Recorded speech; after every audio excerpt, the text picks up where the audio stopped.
Okay, welcome to the fourth part of this PDO series. My name is David Thorne, and in the previous tutorials we've been talking about how to connect to a MySQL database using the PDO class objects.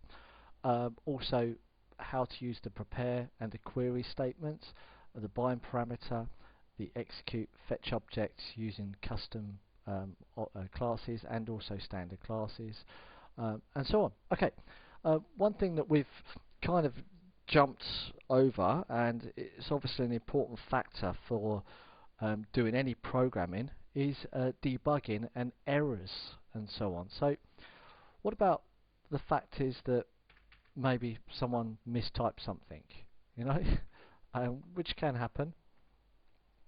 And let's get the right one. And we then do the query and then we go, oh, nothing's there. What's going on? And you sit there and scratch your head for hours going, but my table's spelt correctly and my query's correct and that's correct and this is correct, but nothing's working. Well, you know, first of all we've got to get past this.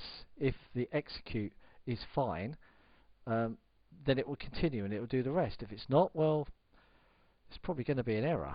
So why don't we just give it an else statement and we kind of just say, well, let's print our SMT, and at a guess probably the method could start with E and error. Oh, amazing.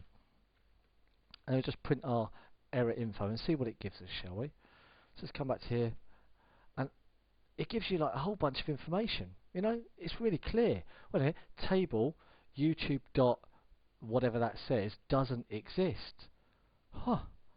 Couldn't be clearer than that, could it? Whereas the previous MySQL error statements, it's there is an error at this, near this, but it doesn't tell you what's wrong.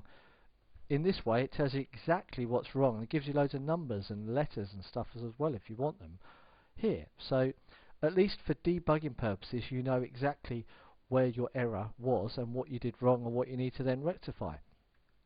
So essentially that's what it is. But it doesn't output a load of rubbish. You know, with MySQL, if you've done a bad MySQL statement, it would just chuck out a load of errors. Obviously, if you've had then you'd switched off display errors and so on. But so it's a nice little thing to check.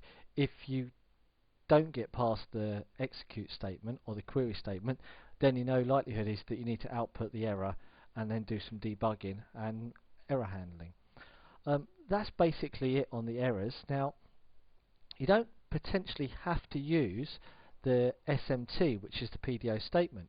We could just go direct to the actual class itself, okay? Because this is returning a PDO statement, but this statement is inside of and controlled by the actual PDO class itself. So rather than getting it from here, we're going straight to the actual driver itself, getting it. So let's just refresh it and do here.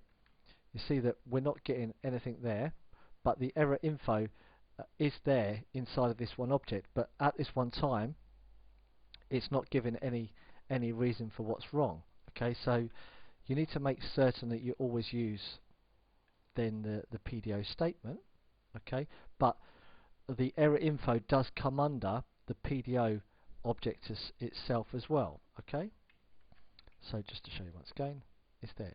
Table does not exist, and if we put this back correctly and users, it works out fine once again. So just to show you that naturally if it doesn't execute a query properly and you've used the correct if statements, else statements and so on, then you can catch those errors as well.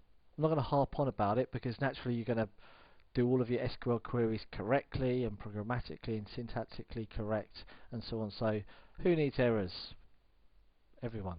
Okay, my name's David Thorne, Thorne Web Design. Like, subscribe, do whatever you want. Okay, I hope you enjoyed the video. Hope it was helpful. Bye bye.